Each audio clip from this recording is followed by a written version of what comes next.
What happens to Earth if humans disappear? We've all imagined it, a world without us. Let's go year by year and see what actually happens. 10 years later, cities become mini Chernobyls. Within 2 to 3 days, nuclear power plants lose cooling. Fuel rods melt down, creating radioactive zones stretching for tens of kilometers. Subway tunnels flood as pumps stop working. Even after 6 weeks, some areas remain underwater. Satellites below 600 kilometers start falling back to Earth. Feral cats, dogs, and raccoons thrive. Microplastics from trash enter the food chain.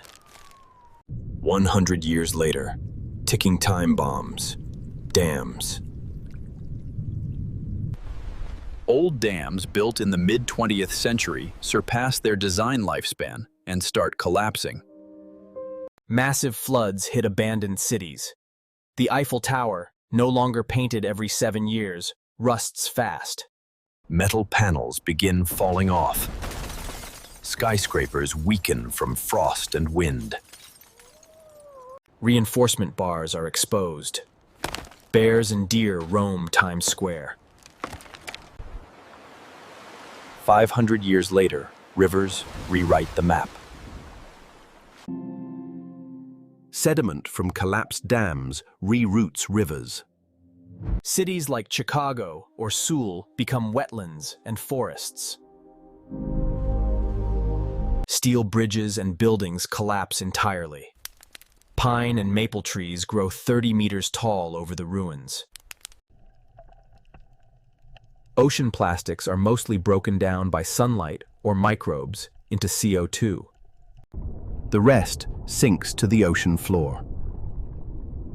1,000 years later, climate still struggling. Even without human emissions, ocean heat and carbon inertia keep temperatures and sea levels high. New temperate rainforests form in the northern hemisphere. Bison, wolves, and leopards bounce back.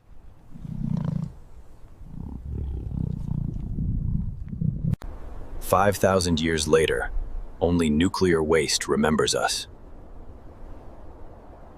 Plutonium-239 waste, with a half-life of 24,100 years, is still highly radioactive. Plants and animals avoid the area. 99% of space junk re-enters the atmosphere. Metallic dust becomes part of the soil. 1,000 years later, Ice Age delayed. Earth should be entering a new ice age. But COC left behind by humans has postponed it by tens of thousands of years. Aluminum, glass, and ceramic tiles become civilization fossils buried in rock layers. 100,000 years later, cities turn into layers of stone. Earthquakes and sediment slowly bury cities. Bones, roads, and rubble merge into a layer scientists might call the human stratum. Radioactivity drops after multiple half-lives. Eventually, nature reclaims even nuclear zones. 1,000 years later, Africa begins to split. The East African Rift expands. The Red Sea invades inland. A new African Ocean begins to form. Continental drift reshapes coastlines. A collision between the Americas and Asia begins to unfold. 10,000,000 years later, mountains erode, continents shift. Even giants like the Himalayas are worn down by wind and rain. New underwater mountain ranges and volcanic zones appear where plates collide. Indonesia and Australia drift closer. Some island chains merge into a new continent. Old cities? Now buried dozens of kilometers underground, like fossils of a forgotten species.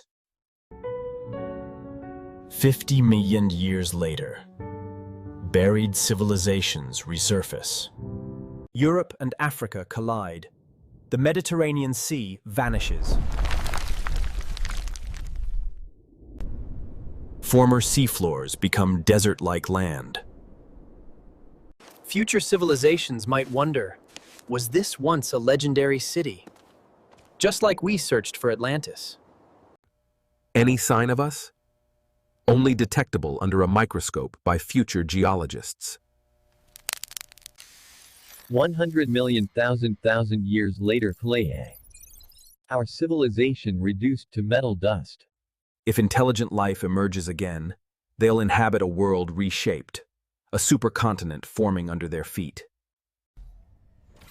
They call this trace layer stratum, the human layer. Some ask, were these the first thinkers? The first destroyers?